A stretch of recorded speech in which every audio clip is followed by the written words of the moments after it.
All right, back again with the Nicomachean Ethics. I'm Dr. Feist, and I'm continuing on with Book 6 and Aristotle's Criticisms of Plato's Form of the Good. This is now the next one. The previous video, I did the first 3 criticisms, so have a look at that if you haven't checked it out. And this one here, I'm looking at the last 3 of the 6 criticisms that you find in Book 6. So I've done a lot of lead up to this, talked a little bit about the theory of forms, talked about Aristotle's view of the categories. If you don't know any of that stuff, go back and check the previous videos because this draws upon it. All right, so now let's hit criticism 4.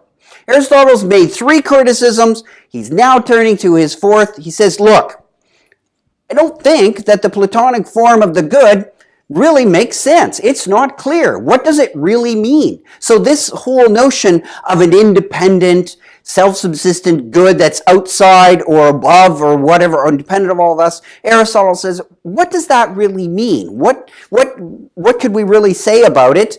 And how does this lend itself to being encapsulated in language or whatnot? He says it's really not clear what this term even means, this notion of an abstract form of the good. You got to be careful here, though, because Aristotle has forms in his philosophy. It's not the case that he rejects the notion of form altogether. So don't assume that Aristotle is trying to throw everything out that he has learned from Plato by any means. That's not true. However, when it comes to at least the notion of a completely independent form, you can make good arguments that that is in the Platonic metaphysics, that Plato held a version of this notion of a complete independence of forms. Some scholars don't think he did, some do, etc., etc. But it's not unreasonable. You can mount an argument that Plato had a completely independent notion of forms. You really can't do that with Aristotle. In that sense, Aristotle, the forms that are in his philosophy, they play a role, but they're not radically independent. This ties back into his discussions of substance, and if you go more in depth into the categories than I did in the previous video, but it has to do with his fundamental understanding of the categories of the world, and that what's primary is not form, but the notion of substance, and forms are always embedded in substances. But that's not really a problem for us here. The problem for us here is this criticism that Aristotle is making, and that the real notion of a completely separated form really is not something you can get your head around, and therefore he thinks that it's best left alone. Criticism 5 is a little bit more in depth. Aristotle says, and this is kind of the beginning of what I like to call his olive branch to the Platonists, and that is, as I said earlier here, well, does Plato really have a completely independent notion of the good or the form? Maybe not. Maybe the Platonists developed Plato's ideas, or maybe that's not what Plato meant to say. Whatever, it can become a bit complicated. So in the spirit maybe of being charitable, maybe the Platonists didn't mean that it was going to be this general notion of good. Let's try a new version of the form of good. Maybe creating another kind of category. Maybe we could create a special category and good will work in that. Aristotle will eventually do a version of that himself. So this is kind of foreshadowing what Aristotle's up to. But alas, it's still going to have problems. So let's just see roughly what Aristotle thinks here. So maybe the Platonists are saying, not really a general form of good. That's not the way we're going. Let's think about a different kind of category that really, when we talk about good, we're talking about end goods, things that are pursued in themselves. That's closer to what Aristotle eventually is going to say about his own view of human good. So he's anticipating a bit of his own stuff here. So think about things that are pursued in and of themselves.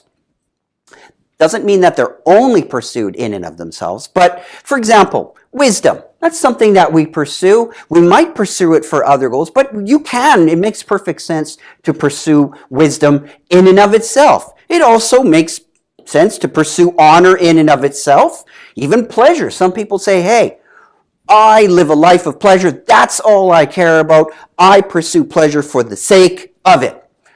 okay, Aristotle says, well, that's fine. You can do that. These all will work. We could construct a kind of notion of goods as end goods, pursued in themselves, wisdom, honor, pleasure. You'd have a whole pile of them in there. And so we'll just say the single notion of good applies to this kind of constructed category of end goods. Okay, fine. Maybe that's what the Platonists are saying. It's something like a constructed thing of end goods.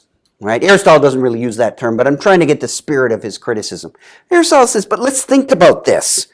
If you think about these so-called end goods, well, as I pointed out, okay, so I started off with wisdom, honor, and pleasure. There's a bunch more we can put in. And maybe we could get one that's never pursued for the sake of anything but an end. Pleasure can be sometimes, or like honor could be pursued for another further end or whatever, or in and of itself. Okay, fine. We've got all that. But Aristotle says each of them have a different logos, which logos is a complex term in Greek thought, has a zillion translations. Sometimes logos can be thought of as an account or a story or a rationale. So wisdom has a certain kind of rationale or explanation or even definition. That's sometimes used as a translation of logos in certain contexts. So wisdom means one thing, so I just called it logos 1. Honor means something different, logos 2. Pleasure, logos 3. So, as I've written here, each of these is different. They have a unique logos. They have a unique definition. They don't manifest the same good, and to use Aristotle's example, like white is manifested in the same way by snow and white lead. It doesn't work that way. They don't seem to look the same or have a similar kind of thing the way white would be is when you say, snow is white and white lead. So you have, again, different meanings of good, even in this new category, this constructed, this artificial category of end goods. So this is a nice example of what I would say is really being charitable in an argument, is trying to come up with a possible defense of your opponent by recasting their theory in a way that might work a little bit. But Aristotle says, even in this one, when you construct this category, you seem to duplicate this same problem. This problem, I think, resembles very much the previous criticism where he said is stays nice and constant in a category, but when we looked at the notion of good as in right moment, even in the category of time, it varied because it's studied by different sciences. Well, even if you try to construct a single category that can have a single concept of good, you still run into these problems. So Aristotle is saying that this term good is a very slippery one. But he says at the end of it, it seems like you got all these meaning changes, but he ends this criticism on an interesting point. He says, if you think about the word good, we use it in many ways. He finds that a bit puzzling. Why do we use it in so many ways?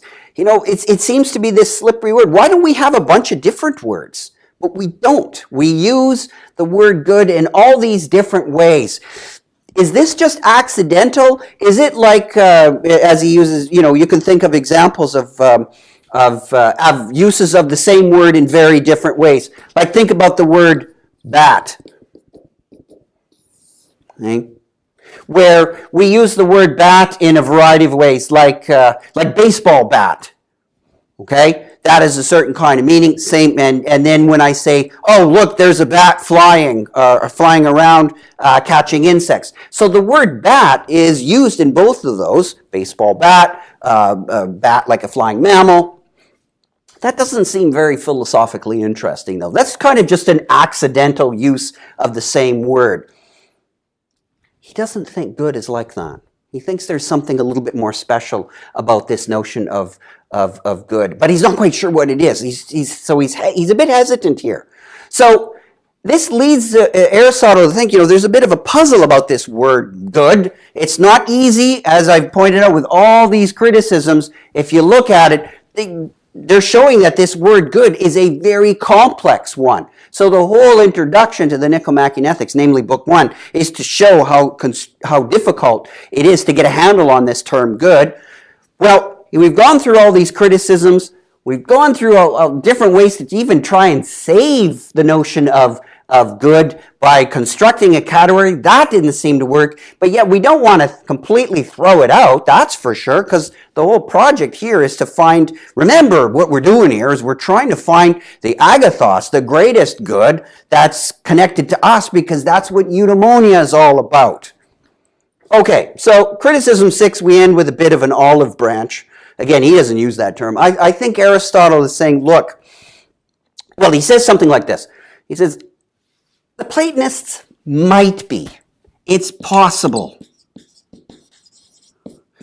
It's possible that they're right, that there is this notion of a good that's independent. So back to this one. This notion that there's a Platonic form of good, Aristotle says, okay, it might be true.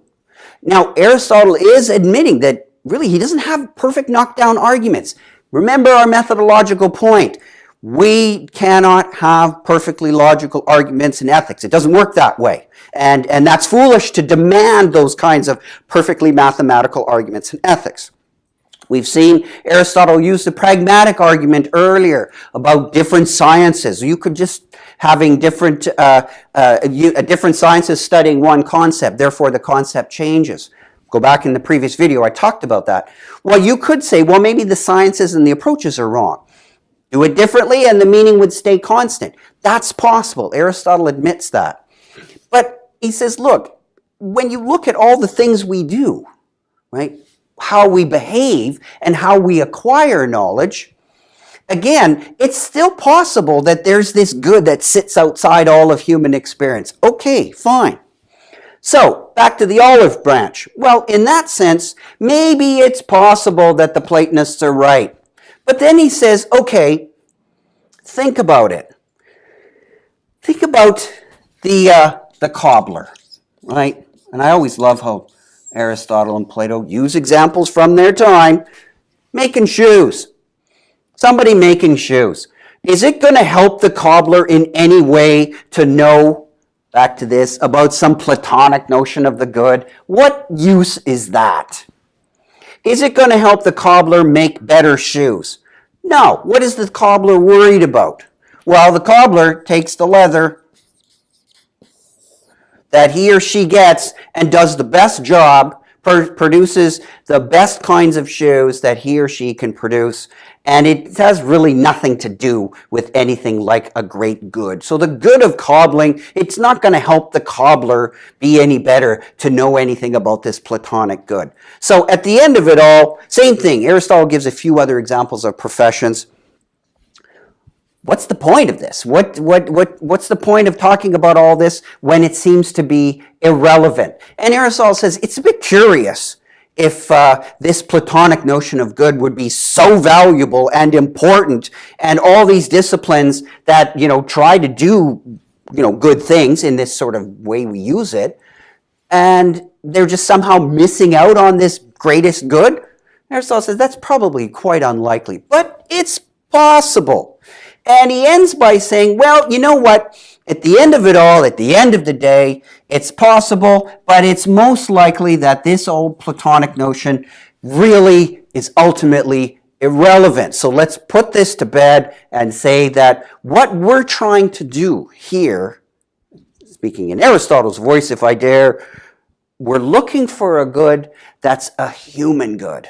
Right? So this Platonic notion of good, it might be real or in some sense of the term real, but ultimately it's not going to help us. So the good, at the end of all of these discussions, this good really has to be a very human notion of a good. And this is going to be really important because when Aristotle says that this good has to be a human good, it's really going to say what Aristotle thinks constitutes being human. And that, of course, is a really questionable one, because anytime you try and define what human is, you run the risk, Aristotle certainly does, of excluding what other people might say, well, that's excluding individuals that I would regard as humans. So when you start saying that I'm looking for a uniquely human good, you're going to get yourself into the messy business of trying to define exactly what being human is all about. So Aristotle is going to now, in the next book, or sorry, in the next chapter, in chapter 7, he's going to look now at good in the much more down-to-earth context of being human. So stay tuned for that as I enter that into the next discussion here.